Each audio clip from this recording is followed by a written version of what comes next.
Olá, olá, olá, olá, tudo bem com vocês, rapaziada? De novo isso, não precisa responder não, ninguém pergunta se eu estou bem nessa merda. E pra quem pergunta, eu não estou bem não, acho que nem um pix de R$ 1000 me deixaria feliz agora. Manda aí pra vocês verem. Enfim, tava aqui de boa mexendo na net, usando a guia anônima, se é que vocês me entendem. Não era nada demais, afinal estamos em setembro, quando eu pensei, por que não postar um pack de cartons? Porque tem uma galera que tem uma preguiça da porra de fazer, ou talvez não sabe, então levantei da rede só pra fazer essa merda, e eu não sei quem fez esses bagulhos, eu roubei do carinha que roubou de alguém, então se você é o dono, deixa aí nos comentários, que eu deixo os créditos, e é isso, vou deixar o link aí na descrição pra vocês baixarem, então agora vou mostrar para vocês, as imagens que vão estar no pack, e é nóis.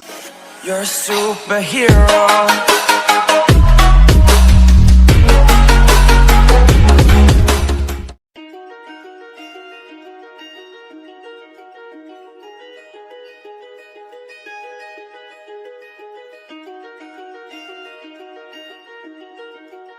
Yeah.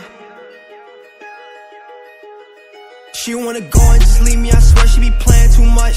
I'm about to leave cause lil' shorty be trippin' and she only call if she off for the drugs. Say I don't give her no time, that's a fact, I told her from the jump I've been working too much. That's why I don't need a girl and she said that she tryna come over, she sliding or what? I'm like you sliding or what? No, I can't fall and I will never fail. These niggas talking, I don't never care. Shorty a clown and know she not fair, and that's why I can't trust her, don't care, she swear. Who thought I paid to know she wasn't there? I just heard she had thought I'm not even a player. Now when I can't, they should call me the mayor. She did me dirty, no life isn't fair. Thotties be looking for clout, so I vibe on my lonely. No niggas hate me, it's sad cause they all on my bros, but I knew from the start they was phony. I used to vibe and saw feast with my brodies, we had a juice form and a fried bologna. Vai estar tudo aí na descrição, só baixar e usar essas merdas, e ser feliz. Ou talvez não.